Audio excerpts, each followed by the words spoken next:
Katika hii video tutaona jinsi gani Unity ina handle physics na jinsi gani ya kupokea player input. Kwa kitu cha mwanzo, uta download IDE, naenda kwenye browser unayopenda, type Microsoft Visual Studio Community.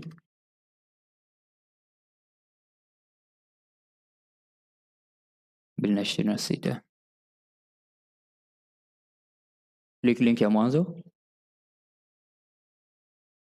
bonyeza download button, download setup huku. Kimaliza double click, itakuwa install, accept yes, continue, itaji download, then itaji install. Wako itachukua muda kwa sababu mimi nisha install tayari. Na kutokana mimi nisha install Visual Studio, inaniambia je ni update. Lakini mimi sihitaji ku update. Kwa hapa nita close.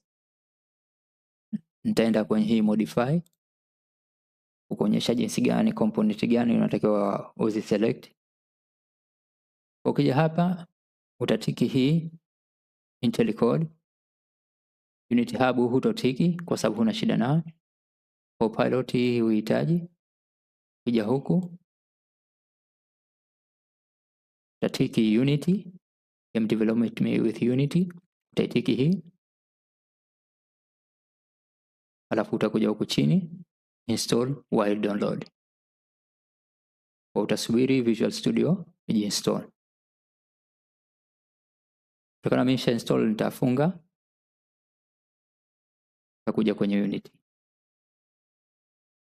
Kishamaliza kuinstall Visual Studio Community, utakuja kwenye edit, reference, external tool. Hapa utachagua Visual Studio ambayo ni hii. Itajionyesha hapa kama 2060 au version ngapi ule download itajionyesha hapa. Kwa uta select hiyo, then uta close. Okay, tukija kwenye hierarchy, right click, uta create game object cube. Alafu njoo huku kwenye transform, kwenye inspector. Transform ni component ambayo inahusiana na position, rotation na scale ya hii game object ambayo inaonekana. Select W ku move, una left click, una hold mouse button, then una move kulia au kushoto. Ukimove huku tutaona position inabadilika. Hapa center itakuwa 0 0. Peleka kushoto itakuwa negative. Kupeleka kulia itakuwa positive x. Kwa position inabadilika unapo move transform. Kwa nimerudisha kati. Hii ndio itakuwa kama ni player. Kwa tunatumia primitive kwa kuweza kuprototype haraka haraka. Kwa tutakuja tena huku kwenye hierarchy, create empty object, rename it player. Andika hivyo. Alafu nita reset position ili ije katikati.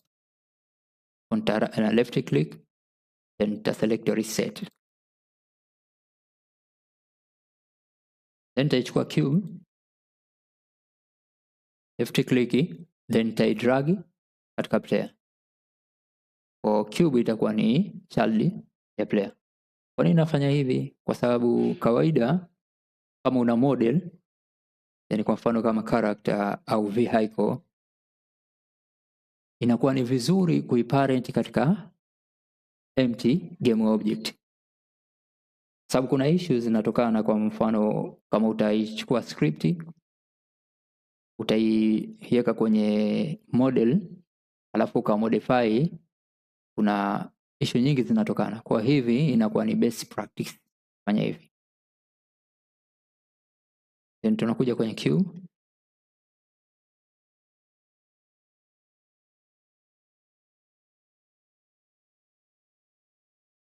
Tumerename cube kwa jina hili.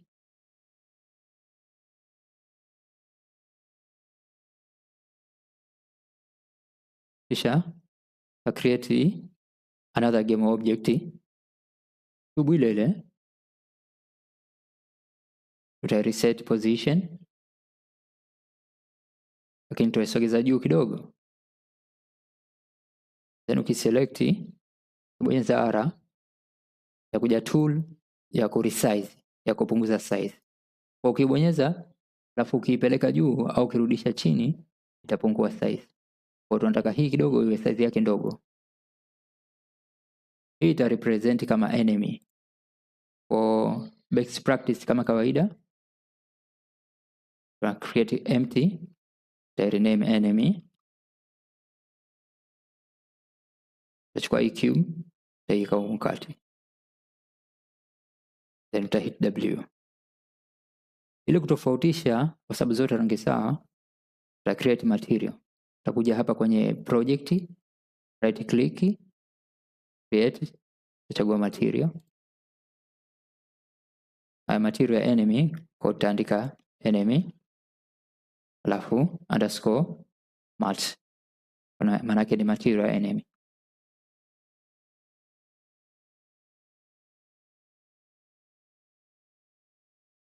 Okay, inaonekana nisha ku create material mengine, kwa hii nafuta. Nita select hii, nitakuja huku, nitachagua unlit,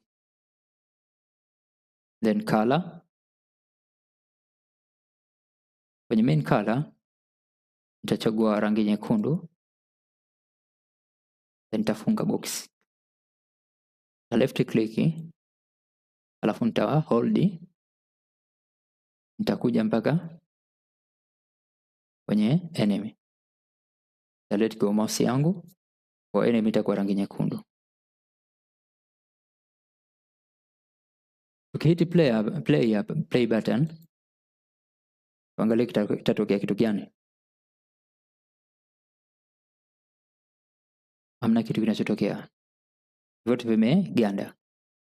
Kwa hiyo physics ili iweze ku-interact katika Unity game engine, lazima game object moja yao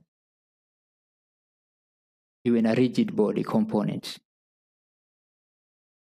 Uta select base a player, then add rigid body 2D. Kwa sababu game yetu ni 2D, kwa tuna select rigid body 2D.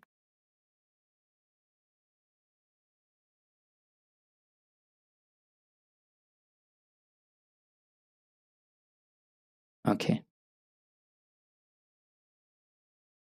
Sorry.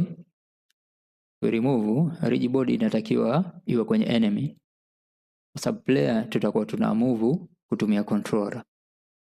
Kwa njoo kwenye enemy, add component rigid body 2D.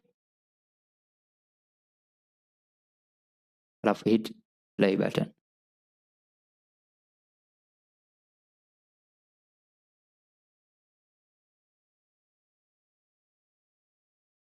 Na umeona sasa hivi enemy kaanguka chini, lakini kitu cha kushangaza kwamba akapenya kwenye player wakati kama ghost. Okay. Uweza kumsababisha enemy aakti kama kitu kigumu, takuja kwenye box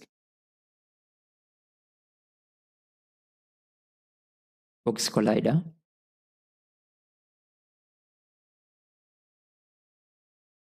Umefanya makosa, lakini tutaenda hivyo hivyo ili uone jinsi gani sometimes unakosea.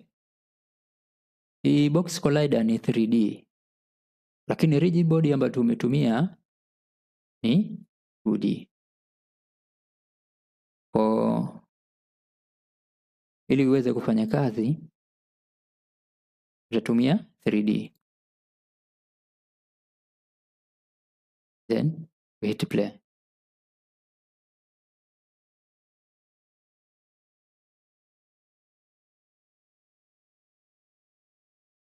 Sasa hivi imefanya interaction. Kwa enemy imekuja, imegongana na player, imehold kama physics inafanya kazi. Kwa mfano ukiliangusha chungwa kwenye meza, chungwa litagonga, litakaa juu ya meza. Sasa na mfano huo.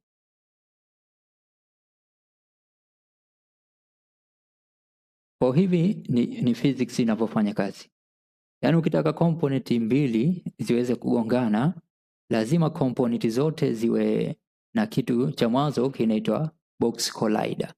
Hii component kila moja kwenye model lazima iwe box collider.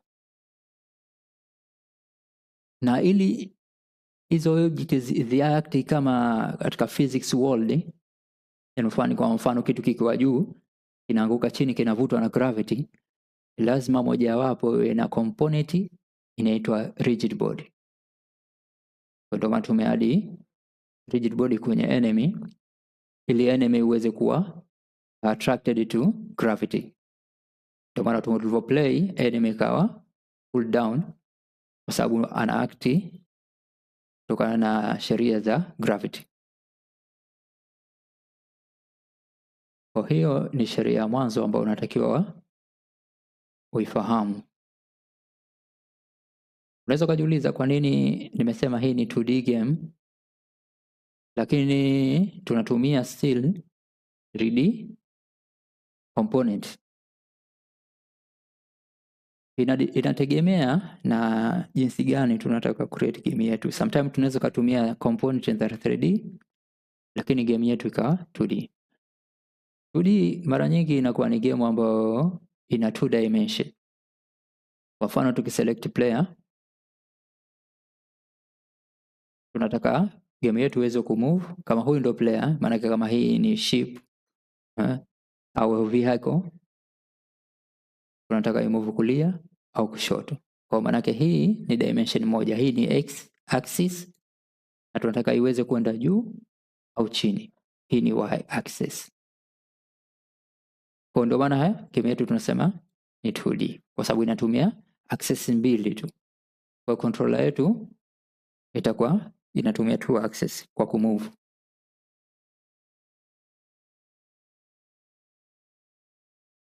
Okay, sasa hivi tunaona tu jinsi gani tuna move kwa kutumia mouse manually. Ili uweze kumove object kwa kutumia code, natumia script kwa kutumia C# programming. Kwa kitu cha mwanzo utakuja kwenye asset, create folder, utaliita scripts. Press enter, then nita right click, then nita create mono behavior, then nitaita script yangu player, alafu nita bonyeza enter. Visual Studio itafunguka.